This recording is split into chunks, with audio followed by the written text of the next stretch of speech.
I'm enormously grateful that you take the seriousness of the challenge that we face as Americans enough to put aside a couple hours on a Saturday to come talk about this issue.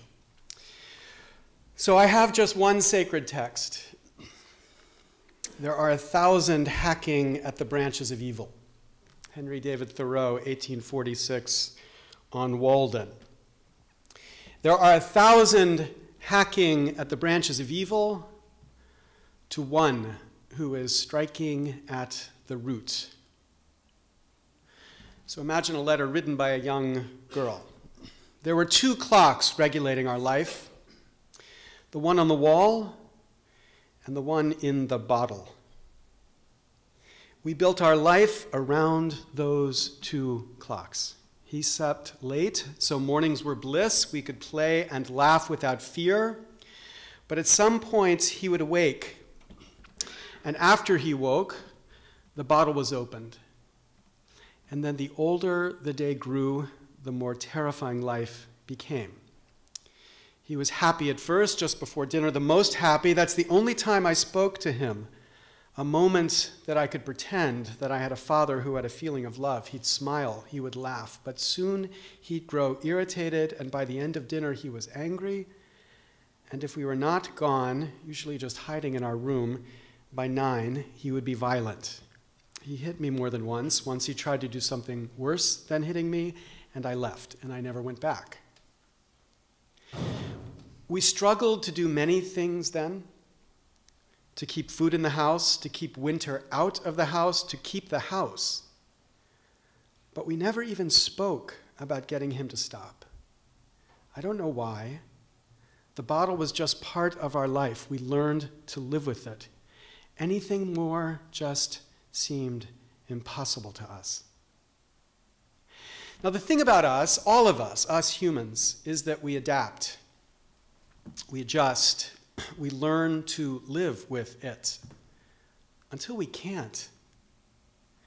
And then like a fever, something breaks out, and if it's hopeful, it is a Thoreauvian moment. A moment where we look at the branches we've been hacking at and look instead to a root. We become root strikers.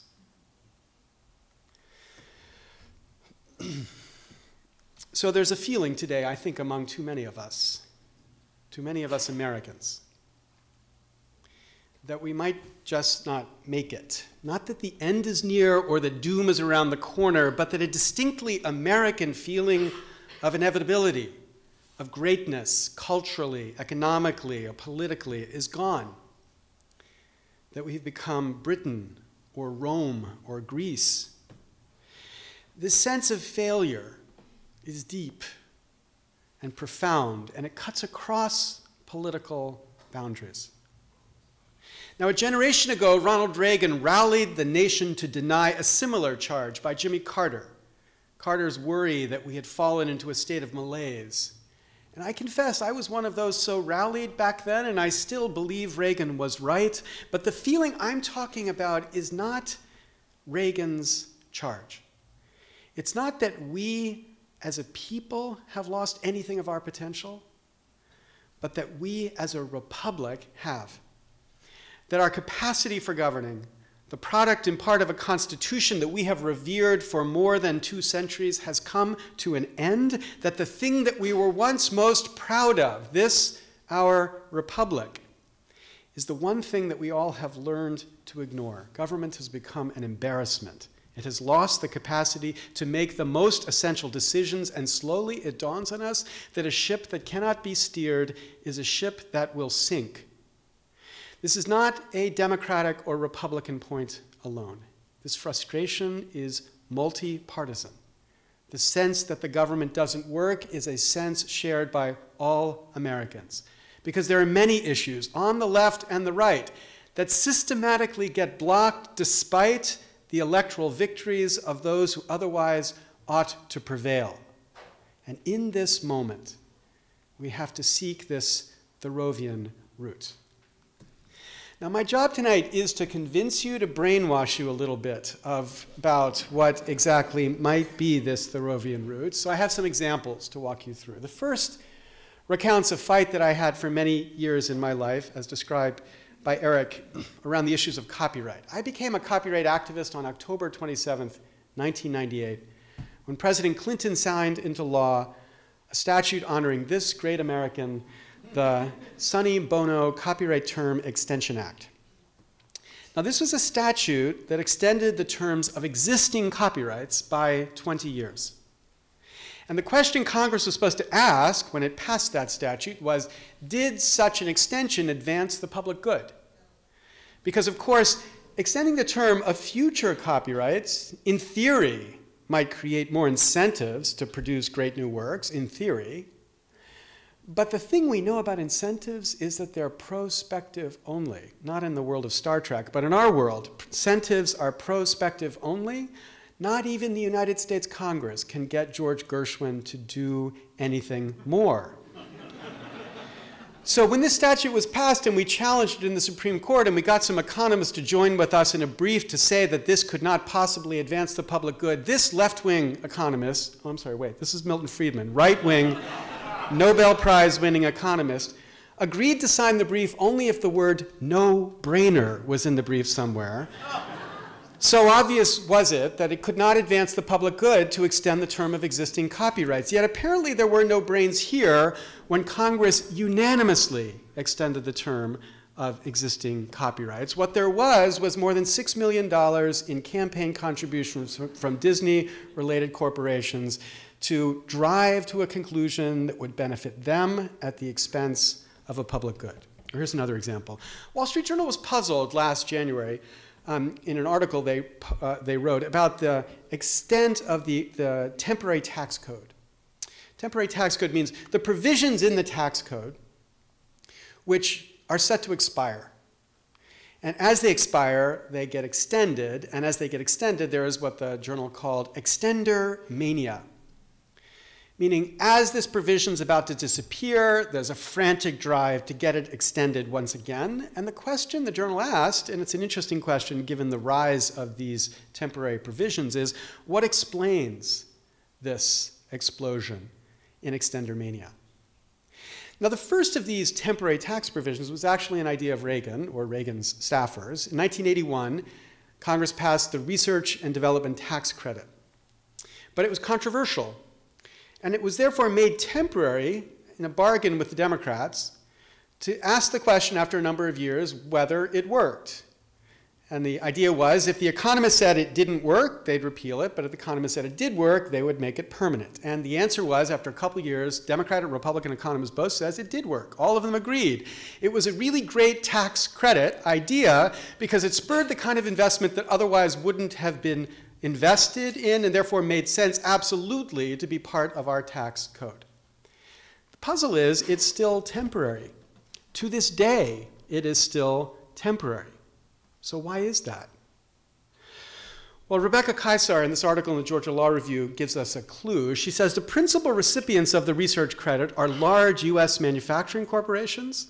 These business entities are more than willing to invest in lobbying activities and campaign donations to ensure the continuance of this large tax savings. The Institute for Policy Innovation puts the point a little bit more crassly. This cycle has been repeated for years. Congress allows the credit to lapse until another short extension is given, preceded, of course, by a series of fundraisers and speeches about the importance of nurturing innovation. Congress essentially uses this cycle to raise money for re-election, promising industry more predictability the next time around. Now, this dynamic is critical, and it's central to how Washington works. But just think about it a bit. We are architecting tax policy not just to raise money for the federal government, but also to raise money for congressional campaigns that use the tax policy to essentially extort people into contributing to their campaigns, to make it easier to raise money, and not just tax policy.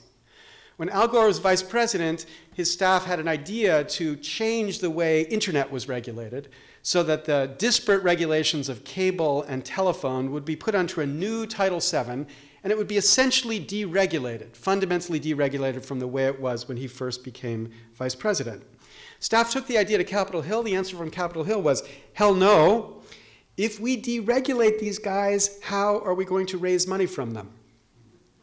So you begin to think we tax in order to raise campaign contributions. We architect regulation in order to raise campaign contributions. Campaign contributions have a lot to do with the architecture and reach, conservatives should recognize, of our government today. Well, here's a third example. This is a picture of a 15-year-old boy. It's a picture of an epidemic in childhood obesity. Since 1980, we've tripled the number of kids who are obese. Now, for kids over the age of 2, 1/3 are technically obese. Now, this epidemic, of course, has costs. The most profound kind of cost is a rise of type 2 diabetes, a sort of diabetes that used to afflict just older people. Now, in some communities, 1/2 of the new cases come from kids.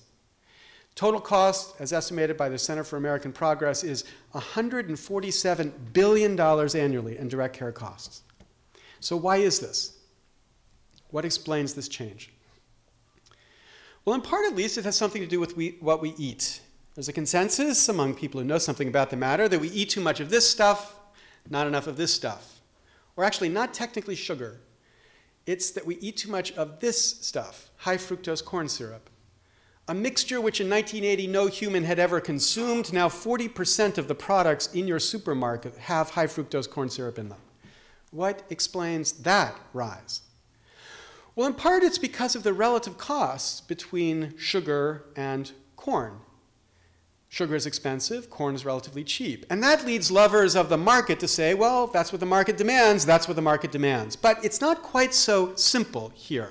Sugar is expensive in America because tariffs protect the domestic sugar industry, giving them at least $1 billion in extra profits every year and costing the economy about $3 billion in inefficiency costs, because sugar costs in the United States 2 to 3 times what it costs anywhere else in the world.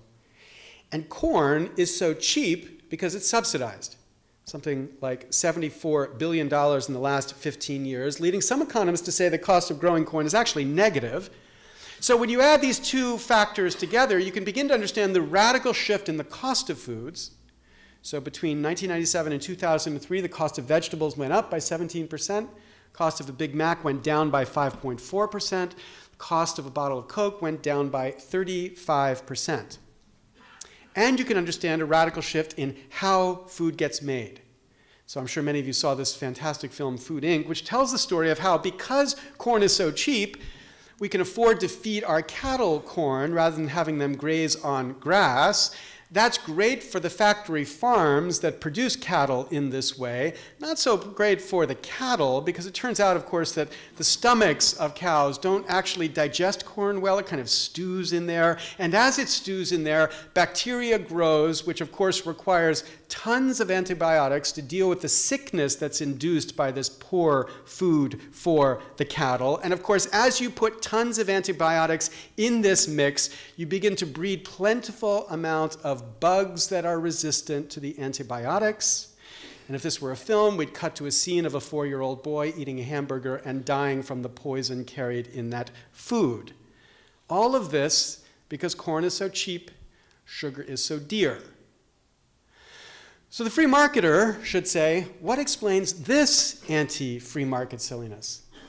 And there are lots of possible explanations. Presidential campaigns begin in Iowa. But it's, of course, obvious that there's endless campaign cash driving to both of these crazy conclusions. ADM has spent literally millions of dollars forcing through the subsidy of corn, not just for high fructose corn syrup purposes, but also to support the ethanol industry. And the sugar manufacturers have spent millions to continue to get the protection of tariffs to protect their domestic industry. If we can say it's because of this money, then we can say campaign money is distorting the market, which is distorting food production, which is distorting our kids' health. Or one more example, think about Wall Street. We just saw a collapse on Wall Street that triggered an extraordinary economic collapse in our society. What explains the collapse on Wall Street? Well, according to Simon Johnson and James Quack, it's something of a perverse mix. A mix of both too little government and too much government. Too little government in the form of deregulation, In the 1990s, there's an explosion of financial innovations, aka derivatives. But these innovations were invisible to the market, because also in the 1990s, there was an innovation in how we regulated financial assets. The government explicitly decided to exempt derivatives from the traditional regulations that applied to financial assets since the New Deal, regulations requiring that they be traded in a public exchange, transparently subject to anti-fraud requirements. So as my colleague Frank Partner calculated, in 1980, 98% of financial assets were traded subject to those traditional New Deal exchange rules. But by 2008, 90% of the assets traded in our market were traded exempted from those traditional New Deal rules, producing this shadow banking market, which of course encouraged this bubble. But that alone was not enough, according to Quack and Johnson. In addition, we have too much government, because through the 1990s, there was a clear beacon given by the government to everybody within the industry that there would be, in effect, a government guarantee when this bubble burst. There would be a bailout on the other side, producing what is the dumbest form of socialism ever invented by man: socialized risk and privatized benefit. We pay the downside, they get the upside. Now, this is a technical legal term. A couple of lawyers, I'm sure, in the room will understand this. I apologize. But this is an insanely stupid way to regulate a financial system.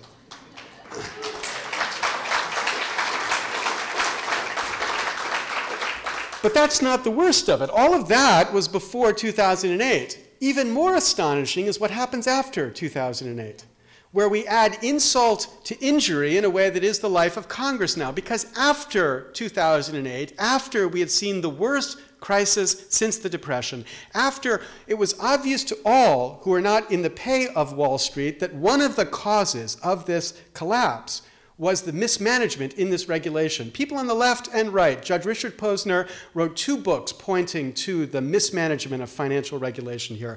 After the dean of deregulation, Alan Greenspan, confessed in testimony to Congress that he had been, quote, mistaken about how the financial services sector would behave, believing them to behave like good people as opposed to people who are just trying to make as much money as they can. After all of these things happened, still, Congress was blackmailed by the financial services sector on Wall Street into giving Wall Street a get-out-of-jail-free card, and in passing a, quote, financial reform bill that left the core structural problem, the too big to fail problem, in place, and now even worse. If it was too big to fail before, it is only too big and to fail even more today. We are, as many argue, Johnson and Quack in particular, more at risk today of a collapse from precisely this failed architecture of regulation than we were in 2002. Now, why is it that we produce this craziness in how we regulate the system? I mean, the mistake before 2008 you might forgive by saying that zeitgeist was deregulation, but after 2008, what could explain the failure to re-regulate in a way that corrected that mistake? Well, lots of possible reasons, but the one thing we know is before 2008, the fastest growing and largest contributions came from financial sector and security sector, and in the 2010 election, the largest campaign contributions came from the financial sector and insurance sector. These 2 facts must be relevant to how we think about the insanity of this regulation. And one final example. I'm sure many of you, when you saw this video, thought to yourself, how is it possible that there could be such a large experimental drilling project without extensive environmental impact and risk studies done? I mean, after all, in the area where I come from, we've just spent 9 years and 10,000 pages of environmental impact analysis to allow us to build this clean energy in the Bay. So when companies were trying to build these structures, in particular BP building the Deepwater Horizon, how much review were they forced to do before they were allowed to launch their project? And the answer is 17 pages before they were exempted from any further environmental impact analysis. And when Congress heard this, Congress was, of course, shocked. I'm shocked to find that gambling is going on in here. You win, sir. Oh, thank you very much. Everybody out at once. Yet, of course, it was Congress that had required these fast-track approval projects, and exactly why Congress would require fast-track approval with experimental drilling technology, we don't know. Lots of possible reasons, but the one thing we do know is the endless stream of campaign cash supporting this decision. Now, no respectable liberal or libertarian or conservative could defend these cases. Each of them is an abomination from each of these philosophies. So how is it they come about? Now, the political scientist is uncertain. Political science is complex here. But here's the thing. You believe you know how they come about. All I have to do is point at the money, and you believe you have found a root cause. And my claim is, number one, it is because of cases like these that Americans believe that money buys results in Congress. Overwhelmingly, 75% of Americans believe money buys results in Congress, according to a poll we conducted at the beginning of the year. A little bit more Democrats than Republicans, but I guarantee you before the Republicans took control, it was the same, just reversed. So whether it's 2/3 or 3/4, here's the thing we really agree upon. Money buys results in Congress. And that leads to number two. The fact that we believe this erodes our trust in this institution of Congress.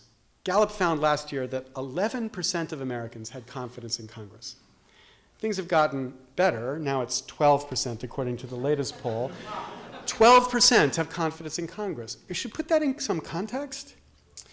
When the Americans fought the revolution against the British Crown, it's certainly the case that there were more who had confidence in the British Crown than who have confidence in our Congress today. And that leads us to ask, at what point does a political institution need to declare political bankruptcy?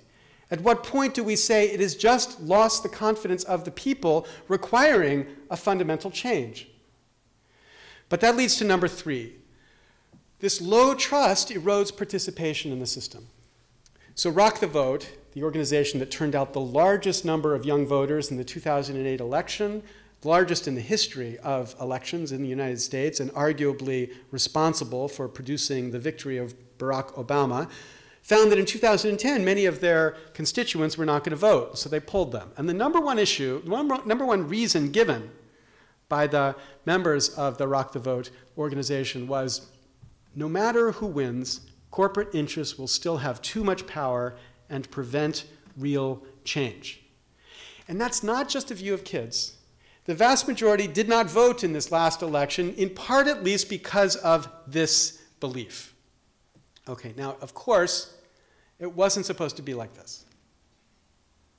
The framers of our Constitution gave us what they called a republic, but as they meant that term, a republic was to be a, quote, representative democracy. And as Federalist 52 describes, a representative democracy was to include a branch of government that was, quote, dependent upon the people alone.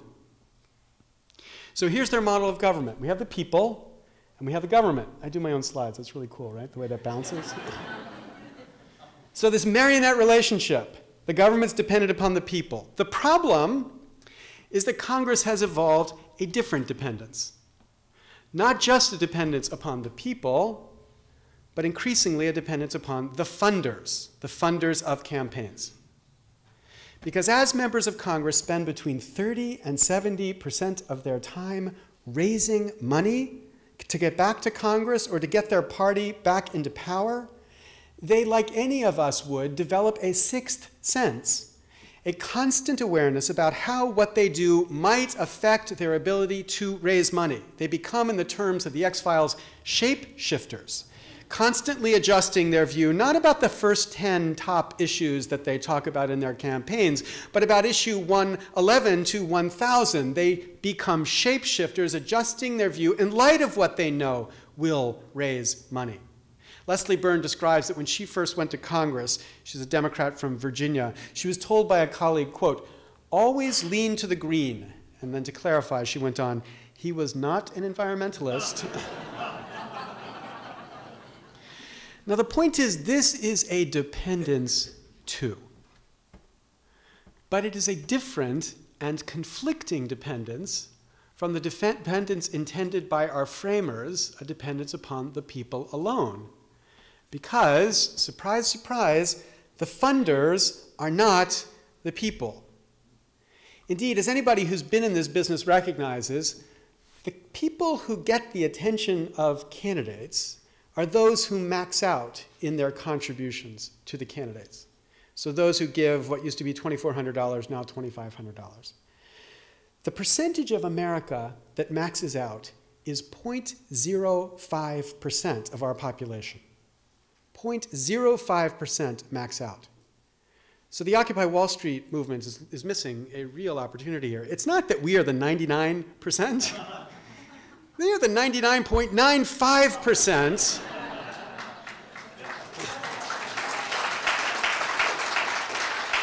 The 99.95% who do not have systematic access to this government, and therefore we see the government distorting its decisions in a way that tracks this money. Now, I think it should be obvious to all of us, even though not yet to the Supreme Court, that this is corruption. Right? It's not brown paper bag corruption. Right? For most of the 20th century, members of Congress had safes in their office with lots of cash. And you might think, geez, I didn't know that they paid congressmen in cash. They didn't. They just had lots of cash in those safes. I don't know why. But that's not the kind of corruption I'm talking about here. I'm not talking about Rod Blagojevich kind of corruption. From that perspective, from that illegal quid pro quo perspective, ours is the cleanest Congress in the history of Congress. The corruption I'm talking about is a corruption of this intended dependence. It is, we could say, a dependence corruption because it is the wrong dependence from the one intended, and that constitutes the corruption that we need to address. Now, if we're going to change this, we have to fix that dependence. If the problem is that the funders are not the people, the solution has got to be to make the funders the people. To give them away, that's actually two words. I don't mean to give Congress away. I know lots of people would like to do that. But to give Congress a way to fund without Faust, without selling their souls, and thereby without alienating America. And one way, maybe the only way, is to imagine establishing a system of publicly funded public elections.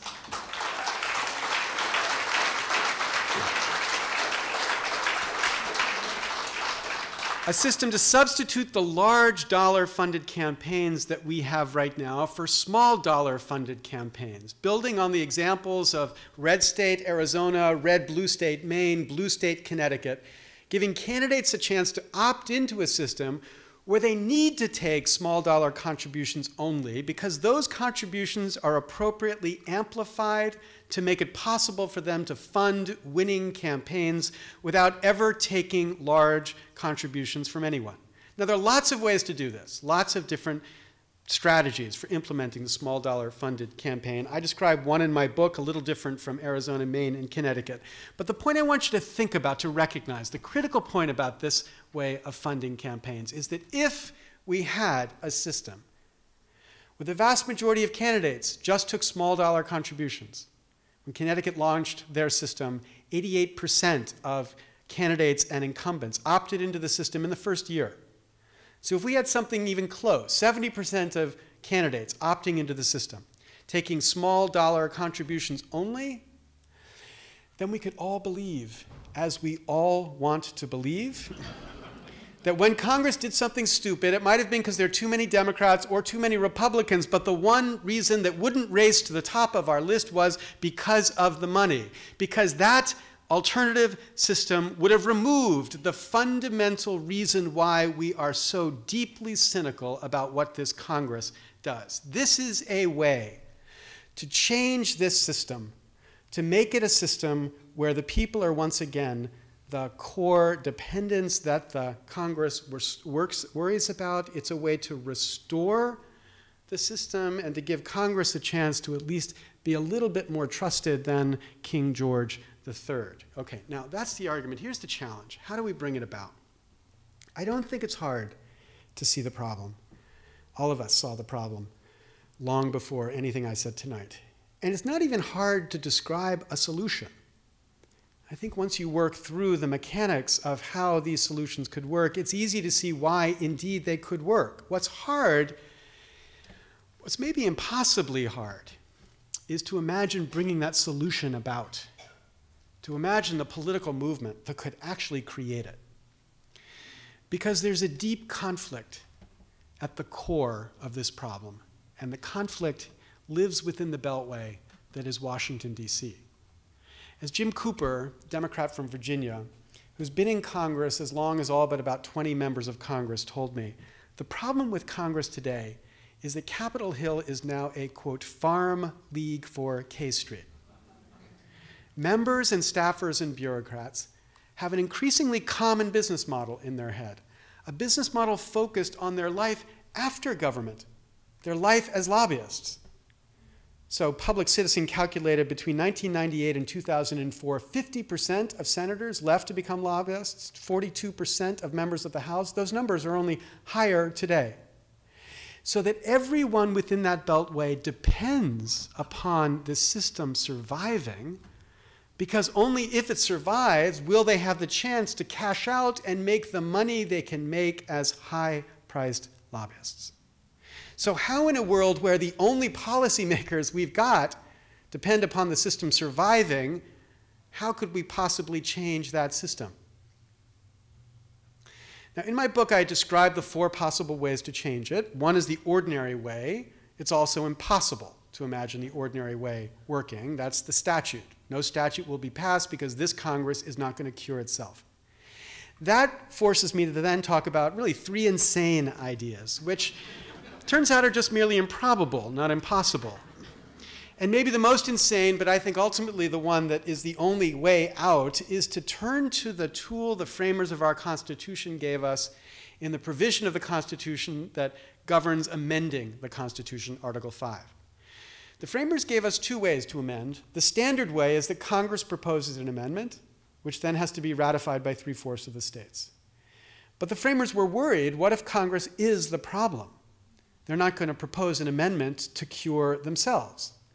So they gave a second way to propose amendments to the Constitution. This is that the states call on Congress to call a convention, and the convention then proposes amendments, which then in the same way have to be ratified by 3/4 of the states. 38 states would have to ratify the convention, the amendments to the Constitution. Now, this convention strategy and the other 2 strategies, the other 2 insane strategies I described, these are all ways around the cancer that has become Washington, D.C., right? And the key here, the insight here, is that we need to recognize something that's very difficult to accept, that these ordinary means of reforming our government won't work in these extraordinary times. What these extraordinary times require is that we do something we have not done in a very long time. That we find a way to build a politics that is different from the politics of the 20th century. This passive, consuming politics where we took the orders from the professionals and reacted in the way that passive consumers react. Instead, we need a politics that's active and engaged, and one that we as citizens, not as politicians, own. Now, we don't know, I don't know, whether we can do it. It's not clear to me that any of the strategies for overcoming, for cutting out this cancer is possible. But what we do know is how it starts. And in my view, it starts with 2 elements. Number 1, it starts with a certain clarity. The clarity of Thoreau. The clarity of a route striker. So it's not surprising that Occupy Seattle has one of the coolest websites of all the Occupy movements. But it's also not surprising that if you look at their demands that they're considering, it's this endless list of demands, from protecting to the environment to my favorite, ending the industrial prison complex. Now, the point here is that we need to recognize that all of us have to celebrate the diversity in views of this nation, both views among people on the left, but views across all of us as citizens in this nation. And by celebrating the diversity of views, that does not mean compromising your principles. Indeed, I think we on the left especially need to find a way to stick to our principles firmly in the face of those who disagree with us, to argue for, I'm a liberal, my liberal views, I want a chance to defend absolutely. But there's nothing inconsistent with sticking to your principles and seeking common ground with fellow citizens who disagree with you.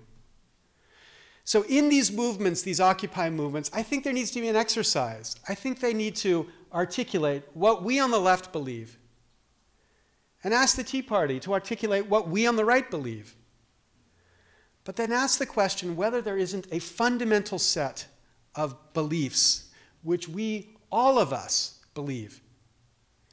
And if it's framed like that, where we're not asking you to give up your beliefs, we're asking you, is there something we can agree upon?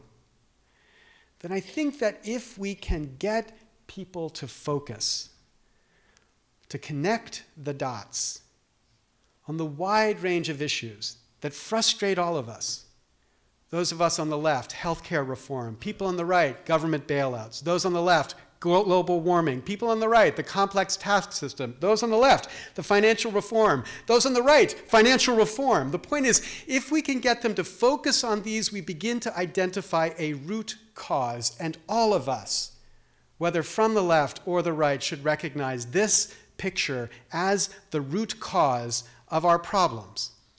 And if we can inspire people in these movements to be root strikers, then these root strikers can get us all to see this common, clear problem. And number two, we need courage.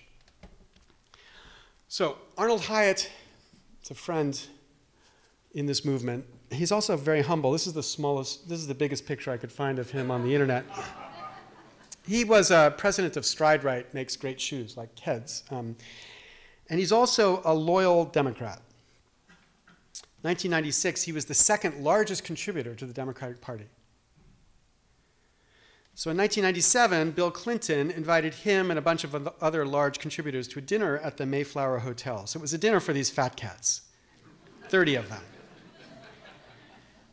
And the president asked each of these fat cats to tell him what he should be doing in the balance of his administration. We don't have any pictures from the event. Each of them got up and spoke. Arnold was the last one to speak. I kind of envision it like this. He stands up and he looks the president straight in the eye and he says, "Mr. President, I know you're an admirer of Franklin Delano Roosevelt. So I want you to put yourself in Roosevelt's shoes in 1940, when he reluctantly came to recognize that he needed to convince a reluctant nation to wage a war to save democracy. Because he said, you too, Mr. President, you need to convince a reluctant nation to wage a war to save democracy. Not a war against fascists, but in an important sense, a war against fat cats. A war against people like us, people who believe that merely because we are wealthy, we are entitled to direct government policy. Merely because we've been successful in the marketplace, we are entitled to get the president on the other end of the phone. People who have convinced America that democracy does not work. Now you can imagine in that room of 30 fat cats and the president, after he was finished, there was a little bit of silence, uncomfortable shuffling in the room. The only published account we have of the evening says, quote, Clinton's response effectively slashed HIATT to pieces, humiliating him in front of the group. Now, I think 14 years later, we need to recognize that it was HIATT who was right that evening, that we do need to convince a reluctant nation to wage a war to save democracy. But where Arnold was wrong was in believing it would be politicians who would wage that war. It's not going to be politicians. It's going to be citizens. It's going to be us. It's going to be root strikers. It's going to be you. It's our job. It requires our courage. It is our republic here that has been lost. Ours, not theirs. They took it away, but because we let them. Now, I want to end with one more story. So I'm sure most of you remember this extraordinary event in March of 1989 when a ship under the command of Captain Joseph Hazelwood ran aground and spilled some 11 million gallons of oil into the Prince William Sound. This is Captain Hazelwood calling in the accident. Yeah, Valdez back. We've, shipping on the radar there, we've fetched up on the ground north of Goose Island, Boy Reef. And evidently we get some oil, and we're going to be here for a while. And she wants to so you're notified over. If you want, so you're notified over. Now, as I'm sure many of you are wondering, there was a pretty substantial question about whether Captain Hazelwood had been drinking that night. He said he had only had 4 vodkas before he got onto the ship, but his blood alcohol level the next morning said that he must have been at least 6 times the legal limit when he got on board. But he denied it. There was a huge fight about it. His lawyers litigated it very vigorously, and in the end, he was not convicted of being intoxicated at the time that he was captaining the supertanker. So let's say there's some doubt about whether he was drunk. What there was no doubt about was that he had a problem with alcohol.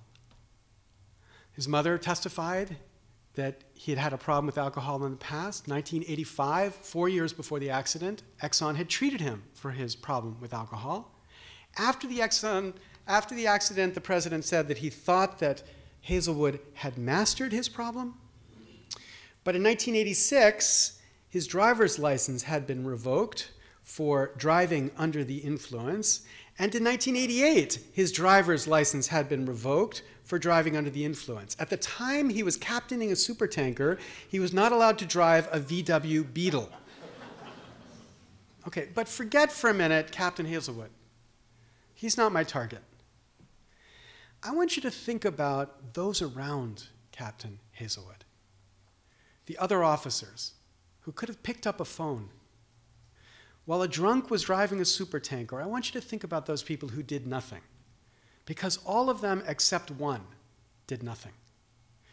What do we think about them? Now, I ask that question because as I think about the problems that we face now, I increasingly believe we are they.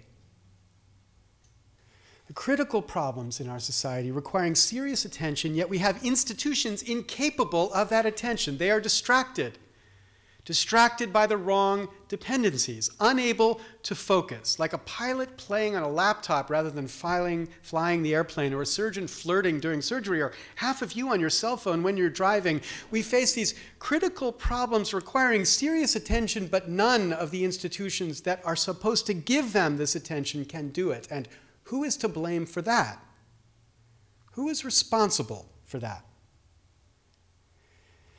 I think we should not focus on the Rod Blagojeviches in this story. We should not focus on the evil people. We need to think more about the good people, the decent people, the people who could have picked up a phone, us. For we, the most privileged, are responsible for fixing this. Because the most outrageous part is that the corruptions I've described here may have been primed by the most privileged, but they have been permitted by the passivity of the most privileged as well. Permitted.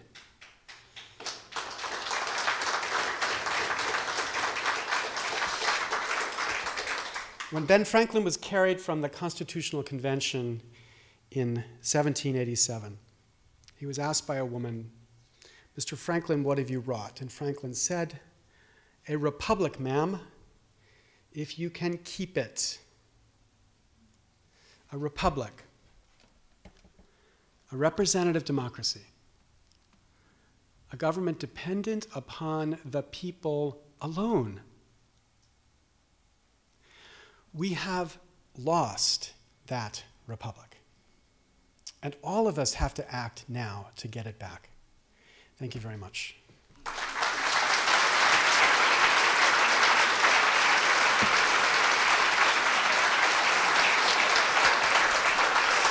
Thank you. Can we get the lights up a little bit? Great. Thank you very much. That's very sweet. Thank you. I'm wondering how you prevent sort of the secondary groups from then taking over for where the like direct campaign contributions come in. So what do you mean by a secondary group? Like all the PACs and all the other groups that sort of put on these exterior ads for campaigns, and like the NRA and all these, you know, supposedly issue-oriented groups, but mostly like the NRA is just sort of another branch of the Republican. I think the fact we got to confront is that living in a democracy, or a republic, as the conservatives like to call it, but a representative democracy, we're going to lose, hopefully, half the time, you know, or some proportion of the time. And if this system of public funding actually encourages lots of people to band together with their small dollar contributions in a way that forces us to lose, I just think we have to accept this is the way a democracy functions. Now, so in the system I described in my book, which is a little different from the Maine and Connecticut and Arizona system, everybody would be given the first $50 of tax revenue back as a democracy voucher. So the first $50 you've sent to Washington, you get back as a democracy voucher. And you can give that democracy voucher to any candidate who agrees to fund his or her campaign only through democracy vouchers or contributions up to $100. No PAC money, no large contributions, just small dollar contributions. Now, $50 to every voter produces $6 billion in an election cycle. $6 billion is about 2.5 times the total amount raised and spent in the last congressional election. So it's real money. But it does create this opportunity that if, for example, unions or the NRA can get their members to band together to direct their funds towards one candidate or another, then those entities have some kind of influence that otherwise they might not have as much of. And my response is, anybody who can convince citizens to do something in the name of politics deserves that authority. The difference between that, though, and the system we've got right now is it's hundreds of thousands of people they have to convince, as opposed to the system right now where it's 0.05% of the population that has to be convinced one way or another to drive the elections. So we could have banding together, true. It could produce results some of us don't like. It will.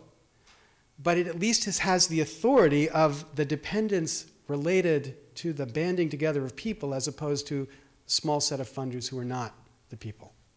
Yes, sir. Yes, I was wondering if you could clarify your position on the Citizens United. I heard you saying that it should be sort of the focus of people's concern at this point. Right, so Citizens United was a terrible decision, January 20th, 2010, which held that corporations could spend unlimited amounts of money in independent political expenditures. So just like individuals had been held in Buckley versus Vallejo to have that liberty, so too corporations have that liberty. And that excited an extraordinary movement of people who wanted to overturn Citizens United. Some people calling for an amendment to overturn Citizens United, other people calling for an amendment that says corporations are not persons. And my reaction to that reaction was mixed.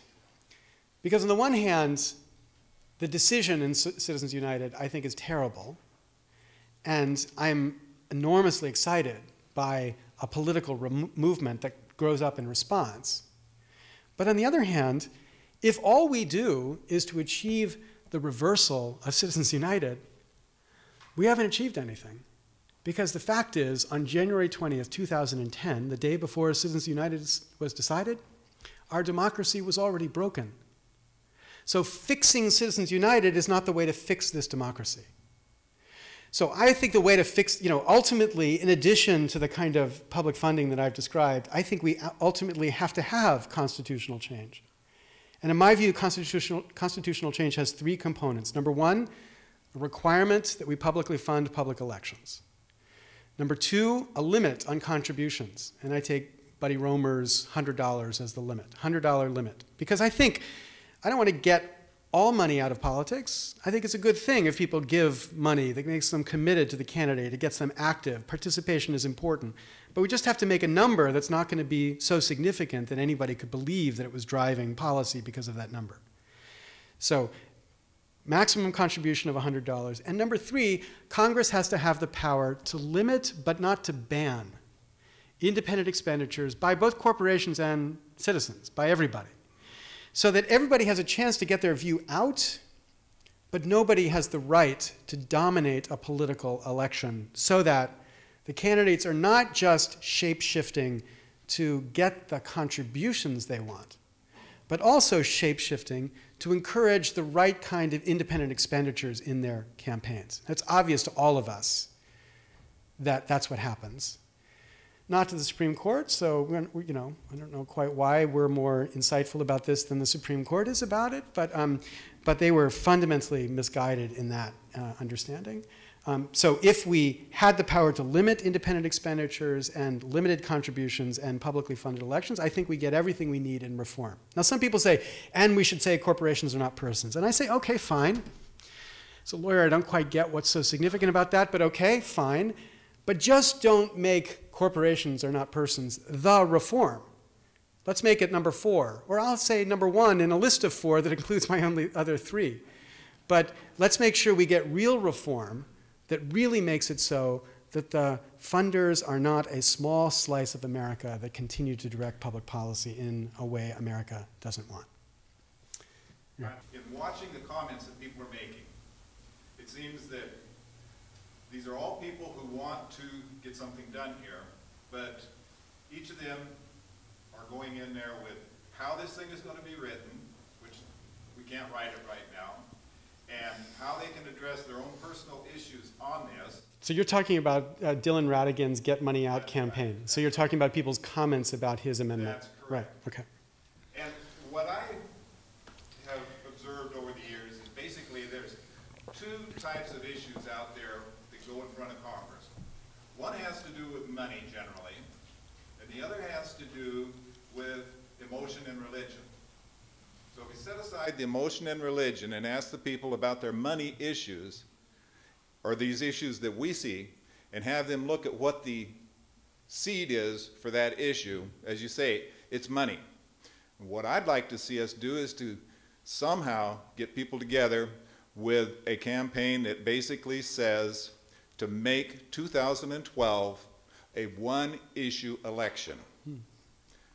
Yeah, so set all of those others aside, say I'll wait for the next election for those, but we'll face this one important issue. Yeah, so I completely agree with you, and I would love 2012 to be a single-issue election, partly because I like historical symmetry. So 1912 turned out to be a single-issue election, whether progressivism would prevail. And the progressives in 1912 were of many different political stripes. The 2 presidential candidates, both self-described progressives, TR, Teddy Roosevelt, and Woodrow Wilson, were very different on a whole bunch of issues. But the one issue they agreed on was the deep corruption of the political system at the time. And progressivism, in this cross-partisan way, was an agreement about the need to address that corruption. And in that election, 70% of Americans voted for one of these 2 progressives. Wilson won, but 70% between the 2. So I think there are these moments where we wake up enough to unite in a single-issue way. And in 1912, of course, the corruption was different from the corruption we're talking about, but it still is, I think, an inspiration, a signal. But the problem is, there is one presidential candidate right now who is making money the issue. Republican candidate Buddy Roemer is taking no more than $100 from anybody, taking no PAC money, and disclosing every contribution. He is a governor from Louisiana, 4-term congressman for Louisiana, spent 20 years in private sector building a bank, a community bank that took no money from the government. So he's a successful politician, successful businessman. But he's been completely written off in the Republican primaries, partly because people say there's no possible way you could win taking $100 only from anybody.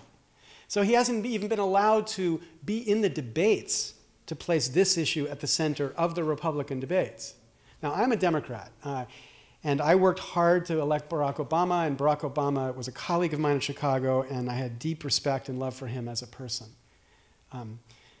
But I, as you will see in the book, if you read the book, more important to buy the book, but if you read the book,